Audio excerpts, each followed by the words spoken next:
2 minute পরে সালমান বেরিয়েছে makeup room থেকে। এবং ও যে কি প্রাণবন্ত একটা ছেলে এবং কিভাবে ম্যানেজ করতো সবাইকে। হ্যাঁ, আইসাই এই সেটের মধ্যে আইসা ববিতা আবার পা ধরে আপা আপা আপা, ববিতা তো লাভ দিয়ে উঠে দাঁড়ায় গেছে। আপা না, আপনি মাফ করে দেন, আপনার সামনে থেকে আমি ক্যামেরার সামনে থেকে চলে গেছি। হ্যাঁ, আমি আমার বেয়াদবি হয়েছে, এটা আমার করা উচিত না, আপনি মাফ করেন মা। হ্যাঁ, খালি পা ধরতে যায় আর ববিতা খালি পিছায়। হ্যাঁ, তো সালমান আমি মাফ করছি মাফ করছি মাফ করছি। হ্যাঁ রাজু, এইটাই ভাবে করি, রাজু ভাই এইটাই ভাবে করি। তা আমি বলতাম না সালমান, এই যে আমি যেটা চাই এটা করো। মেধাবী ছেলেপেলেরা যেরকম হয়, মেধাবীদের ধর্ম হলো যে কোনো কিছু তার একটু সহজে চাপিয়ে দেওয়া যায় না। আবার সে যদি বুঝে যায় ইউ আর রাইট, শিশুর মতো সে গ্রহণ করে সেটা। Salman was that. খুব সহজে কোনো কিছু মেনে নিতে চাইতো না। আমার শুটিংয়ের ক্ষেত্রে এরকম হয়েছে। ও সিকোয়েন্স গল্প তো শুনিয়েছে, ভালো লাগছে, কিন্তু সিকোয়েন্স শ্যুট করতে যাওয়ার ক্ষেত্রে গিয়ে হয়েছে এরকম কিটিমিটি।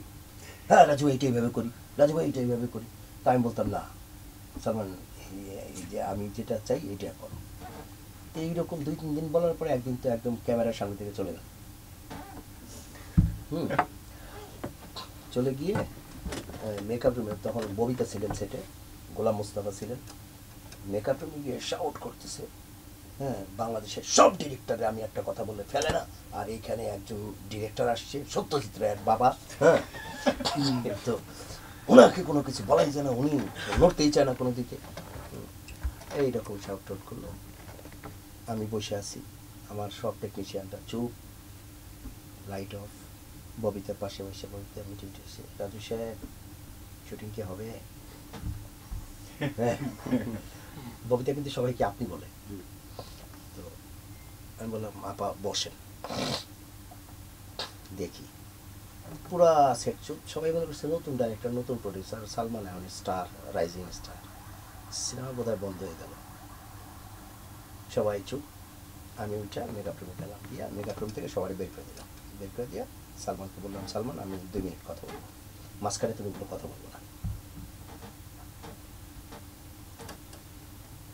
ও চুপ করে থাকলো। আমি ওকে বললাম যে দেখো, এটা আমার প্রথম সিনেমা, এই সিনেমাটা যদি মানের সিনেমা হয় তাহলে ইন্ডাস্ট্রি আমাকে কাউন্ট করবে, যদি সুপারহিট হয় আমার কাছে 2টা ছবি আসবে, আর যদি সিনেমাটা মানের না হয় আমার কোনো ক্যারিয়ার দাঁড়াবে না, লাইফ রিস্ক। হ্যাঁ, আর যদি হিট না করে, ফ্লপ করে, তাইলে তো একেবারেই শেষ, ক্যারিয়ার শেষ। কিন্তু আমি পরের বুদ্ধিতে মরতে চাই না। আমি যা ভেবেছি আমি সেইভাবে আমার চিন্তা নিয়েই আমি যাবো পর্দায়। আমার শিল্পী হিসেবে তুমি আমাকে সহযোগিতা করবে। বোঝাপড়ার কোনো ঝামেলা থাকলে পরে যে এটা আমি বুঝতে পারি নাই, বা আপনি যেটা বলছেন এটা আমার কাছে মজা লাগে না, কেন মজা লাগে না আমি পর বুঝিয়ে দিব তোমার বোঝার সমস্যা হইলে।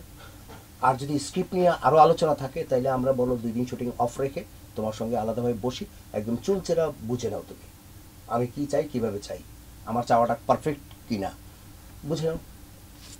কিন্তু সেটে বসে আমি জঞ্জাল, আর আমি যেটা চেয়েছি, আমি যেটা ভেবেছি ওইটাই যাবে। তুমি 10টা সিনেমা করো, তোমার 1-2টা সিনেমা ফ্লপ করলে তোমার কিছু যায় আসে না, 2টা হিট করলেই পোষায় যাবে। কিন্তু আমার তো একটা সিনেমা, এটা ফেল করা মানে আমি শেষ। সুতরাং আমি কারো বুদ্ধি শুনবো না,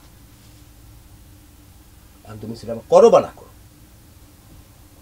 তো সালমান দেখেন মুহূর্তেও বুঝে ফেলছে যে লোকটার কথার মধ্যে তো যুক্তি আছে। পরে আমি মেকআপ রুম থেকে বেরিয়ে আসলাম যে সালমান তুমি আমাকে আজকে শুটিং প্যাক আপ করে দিব, তুমি কালকে জানাও, আজকে রাতটা ভাবো বলে চলে আসলাম। আয়শা ববিতার পাশে বসলাম। 2 মিনিট পরে সালমান বেরিয়েছে মেকআপ রুম থেকে। এবং ও যে কি প্রাণবন্ত একটা ছেলে এবং কিভাবে ম্যানেজ করতো সবাইকে। হ্যাঁ, আয়শাই এই সেটের মধ্যে আয়শা ববিতা আবার পা ধরে আপা আপা আপা, ববিতা তো লাভ দিয়ে উঠে দাঁড়ায় গেছে। আপা না, আপনি মাফ করে দেন, আপনার সামনে থেকে আমি ক্যামেরার সামনে থেকে চলে গেছি। হ্যাঁ, আমি আমার বেয়াদবি হয়েছে, এটা আমার করা উচিত না, আপনি মাফ করেন মা। হ্যাঁ, খালি পা ধরতে যায় আর ববিতা খালি পিছায়। হ্যাঁ, তো সালমান আমি মাফ করছি মাফ করছি মাফ করছি। হ্যাঁ, মুহূর্তের মধ্যে পুরো সেটটাকে পরিবেশ পুরা পাল্টায় ফেলাইলো। সবাই হাসাহাসি, সবাই খুব খুব আনন্দ পেল। এরপরে আমাকে বললো যে রাজু ভাই, যে সিনটা নিয়ে আপনার সঙ্গে আমার ক্ল্যাশ হয়েছে, আমি হয়তো ভেবেছি এটা সুন্দর, কিন্তু আপনি ভাবছেন আপনারটা সুন্দর, আপনি কি বুঝাইতে পারবেন পারফরমেন্সটা কি হবে? আপনি নিজে পারফর্ম কইরা বুঝাইতে পারবেন? তাই আমি বললাম যে আমি তো আর পারফর্মার না, তবে একটা ধারণা দিতে পারবো যে হ্যাঁ আমি এইটা আমি চাই।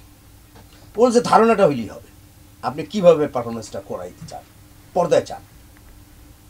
তাই আমি বলছি ঠিক আছে তুমি বসো, ববিতা আপা আপনি একটু হেল্প করেন।